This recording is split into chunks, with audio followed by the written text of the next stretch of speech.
we have some special guests inside with us this morning. They are joining us virtually, and I believe that, in fact, I like to throw a little peacock and thing, especially when we talk about the convent and the convent girls, and having, because there's just a whole different level of behavioral pattern, prestige. They take pride in a lot of things that they do. The example that is set is something that I say, boy, if I ever have a girl child, she have to go to a convent. Mainly, or probably St. Joseph Convent might be one of the top ones in the few. But of course, it's a pleasure to have my friends in with us this morning. They are hailing from St. Joseph Convent. All right. Let me just see if I have it correct here. We have guest Miss Anna Pounder, who is the principal. Miss, I hope I say your name correctly. Good morning to you. You did. Good morning. Beautiful. So Miss is inside with us this morning. Let me just make sure and switch so that you all can see what's happening here as well. And of course, we have other guests inside with us. Sadie Lewis or Shade Lewis. Which one it is? It's Sadie Lewis. Sadie Lewis. I was almost there. So Sadie is inside with us as well. She is the head girl of St. Joseph Convent. And, of course, we have also with us Laurel Lizama Leasing. That is the president. Laurel is here, right? The president of the Parent Support Committee. Good morning, and thank you so very kindly for having us and share the parent support. But you look like one of the students there. I know saying I watching the poster at the bottom and I saying that can't be Laurel looking like a student, but as you come up big now I realize. So good morning, ladies, and welcome to the Street 919 FM. So I was told that you all were having something called parang in a pot. So I'm trying to figure out what is this parang in a pot that St. Joseph Convent, Port of Spain is having. Maybe I will just begin that the Parang in a Pot is a fundraising activity that the idea came up. This will be our 9th year, but of course with the 2 years that we missed for COVID would really have been in 11 years in existence. So that would have started in 2012. It was just an idea to come to sort of reinvent the traditional Christmas bazaar. So actually, there are 3 aspects of our parang in a pot. The first of all, the parang is a competition. It had evolved. When it first started, it was a competition among the classes, but then it evolved into a house competition. So we have 6 houses, and each house will sing a piece and a tune of choice, and so it's a very exciting, and it stirs up a lot of house spirit, and have the houses, have a big project they could work on together, and of course a keen sense of competition. We have that aspect of it, and then of course when we bring all the community together and have the family and all the students come out to support their houses, we have a bazaar theme going around. So each year group would also be responsible for bringing in prizes. We have like lucky dip and all the traditional hoopla stalls, and of course lots of food. You must always have food, right? And so when everybody comes out, so we have lots of food, and we try to have a traditional Christmas fare with pastels and ham, and then all the favorites with shark and meat, etc. So a full afternoon of events starts at 5 o'clock on November the 4th. And so people usually come, visit the stalls, have something to eat, and then the parang competition would start at around 7 o'clock, and we'll have judges come in and that competition, and then always some little surprise entertainment at the end. So all in the effort, of course, to continue to support the school and building school community. And so we thank Laurel, who heads the work, of the parent support group that helps us to put this on. And that's it. Beautiful. No, Laurel, you was going to say something, or? No. I'm just listening. Oh, okay, great. No, I know that especially I'm hearing a parang competition.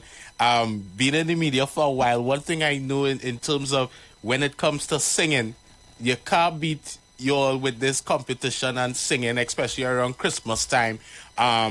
the thing about it is I believe like that's going to be very tough. So tell us a little bit in terms of the competition itself. Is it that the competition is between all the different classes? How does that work? What works up? What are we going to expect, especially at that time too? Laurel, you want to take that one, or you want Sure. Not a problem. Not a problem at all. Okay, so the school has 7 year groups, forms 1 to 5, and then lower 6 and upper 6. Right. The entrance to the competition range from classes form 3 to form 6. So once you are form 3 and up, you can enter, you can join. There are 6 houses in the school, so it's an inter-house competition. And the 6 houses are Our Lady's House, St. Teresa's, Blessed Anne Mary, St. Joseph, St. Xavier's, and Holy Trinity House. And so every Sunday since the term has begun, the persons who form the choir for the house have been coming to the school to practice with the Parang band that would be leading, which is led by Mr. Noel Aming and his Parang band, and they are fantastic, and we thank them. Beautiful. And so they practice. There are 2 songs that the houses must perform. One is a test piece, which is similar to Music Festival, where everybody performs the same standard piece. So all 6 houses will be performing that one test piece, right, as well as one free choice, and they get to sing any Parang, any suitable Parang song as their free piece. And they're allowed to have soloists, instrumentalists, and anything that would enhance. They have up to 15 students who can participate to form part of the choir. The forms 1s and 2s, they perform as guest performers, and then from form 3, you can join the Parang choir. So it's a really serious competition. Wow. There are 3 esteemed judges, the identities of whom I cannot reveal just yet because we only pronounce them on the 9th. They have already been selected, right, but we have some fantastic and very qualified judges. It's a serious competition. It is a proper competition, and it's also preserving our traditional Trinidad culture. You know, it's giving the girls a piece of what Trinidad and Tobago is for them to always carry, to learn, to understand, and to pass on. And so in this 9th installation, the reigning champions are the St. Xavier's House, which is the red house. Right. And so all the other houses are coming this year to ensure that they tackle. And I've been to some of the rehearsals, and we've had some parents who have steadily been there every week. And I want to thank the members of the parent support group who are so dedicated. So every weekend they're out there performing. And I mean, if you hear these children, how fantastic they sound. They could give Los Alumnos de San Juan and Los Alumnos de UE some proper stiff competition, because they are excellent. And I'm not just saying, they are fantastic to hear these children perform. And the passion and the energy that the children themselves put into this event. So it is a proper competition, and we do hope that you and some of your colleagues will come and see what this is like. Well, I am feeling the excitement. Just listening to this, I was like, it can't be this Saturday, boy. You know, I could feel the excitement. I could feel the mood. Ms. Headgill, tell me how is the environment like in terms of in the school? Because I know it's competition time, so you know, a little tikong train, a little thing happening. Tell me how things is like right now in the school in terms of the leading up to Parang in our pot. Right, so of course, all of the student body is very excited about the competition, and there's a lot of house spirits, a lot of school spirits. I mean, I've participated in the competition since Form 1, so I can tell you firsthand the amount of work, and I can attest to the dedication that these students have to the competition. So it's really a very enjoyable experience, like from the moments of practicing to getting up on that stage and giving it your all. It's a really, really amazing experience. And of course, we have like different events, so we don't just focus on the competition, we also have all these stalls and stuff, and students also are very involved in their class stalls. So the hoopla and the different tin pan alley, etc. So these students would also come on the night and volunteer and work in these stores, and of course come with their friends and play games. So we're all very, very excited about Parang. You know, it's always very also very interesting to see like when people give us feedback on, you know, the competition and how much work that we put in. Right. I know one of my most memorable experiences with Parang was when I performed in Form 1 and we sang, I think, Debido a Sofia and Alegria.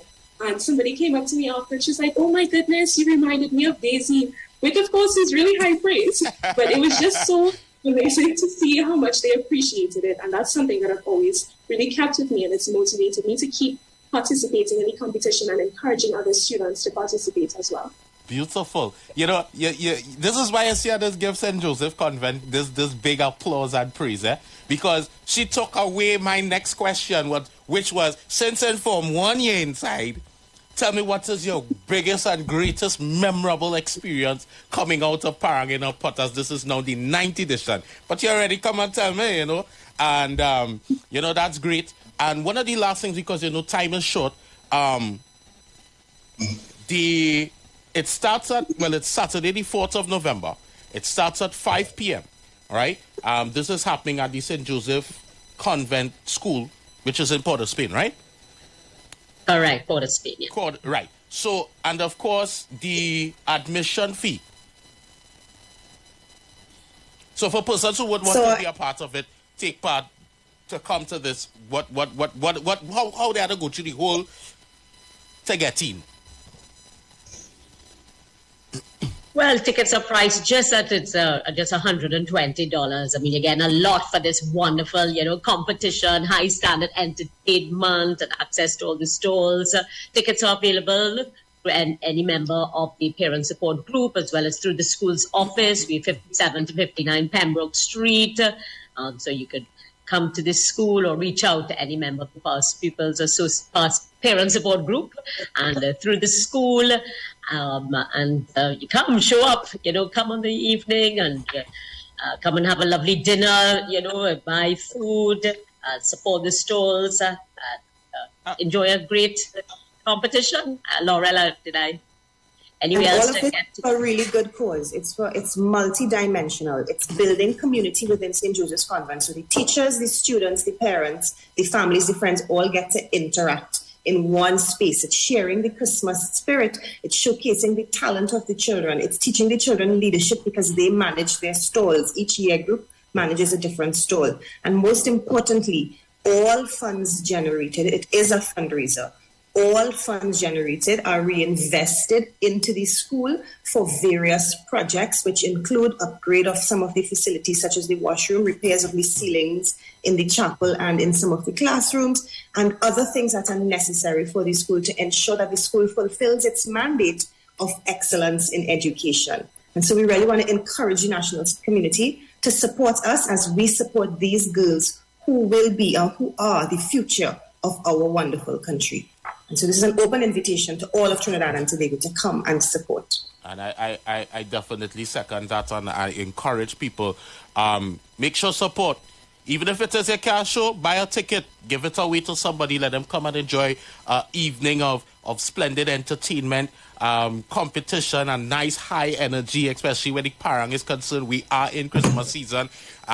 I feel like I go and find out 120 and pass by the school and get my ticket so that I could come and listen to some Parang, because I've heard students coming from St. Joseph Convent with the singing, with Parang, sweet, sweet, sweet voices. This is no joke, and I could just imagine what on the 4th of November is going to be like. So I know that you said, if anything, to get in contact with somebody from the parent-teacher association, the past pupils, but do you have any numbers that we could give out so that if somebody wants to just make a call, hey, I come in from South, but I want to make sure I have a ticket, we have any numbers or any direct medium of contact that we could have in terms of that? I guess we could just give the school number, 625-4502. 625-4502. Beautiful. Anything else we want to say before we wrap it up? We just really proud. It's wonderful to have our head girl on as well. As you're speaking of the leadership, all the house captains, they lead it, getting the groups ready as well. And then the upper sixes, our student leadership body, they sort of manage the whole event too, right. And we really thank them for all that they do. And it's wonderful to hear that Sadie could still remember the song she sang, since in Form 1. It's just to really tell you what a wonderful event it is. And we look forward to the support, and thank you, a huge thank you to you, Neil, for having us on and giving us this opportunity. No problem at spread all. The good news. No problem at all. I'm happy that I could have you all in with us. I'm not trying to be biased or anything, but I'm happy that I have you all in with us, and I do hope that you all have a successful venture. Sadie, I'm picking on you, because you usually head girl, miss, and you're the only person here that, could representing the students directly. Anything you want to say before we go? Sure. I would just like to say that it's really a wonderful experience to see these students perform and even to perform as a student. And I think it's so important to upkeep that tradition of parang in our culture, because it is a huge part of our culture, and unfortunately we don't see it celebrated that much. So I think it's so important, and it's always so inspiring to see my peers perform and enjoy themselves. So I just encourage people to come support us. It's all for a good cause, and it's an amazing experience. We can definitely guarantee that. Beautiful. So guys, make sure get your tickets. Support the. I also got to say, if you don't get your ticket beforehand, you can always pay at the door too. Oh, okay. So if anything and you didn't get it, you could go at the door and pay. So you see. Yes. So guys, see you on November the 4th. So see you guys on the 4th of November, 5 p.m. St. Joseph Convent, Port of Spain. Ladies, thank you so much for joining us and taking time out of your day. Hope you have a great and splendid day ahead. Guys, keep it locked to the Street 919 FM. We are going to pay some bills and we'll be back. Don't go a place. The views expressed are not necessarily the views of the management of the Street 919 FM.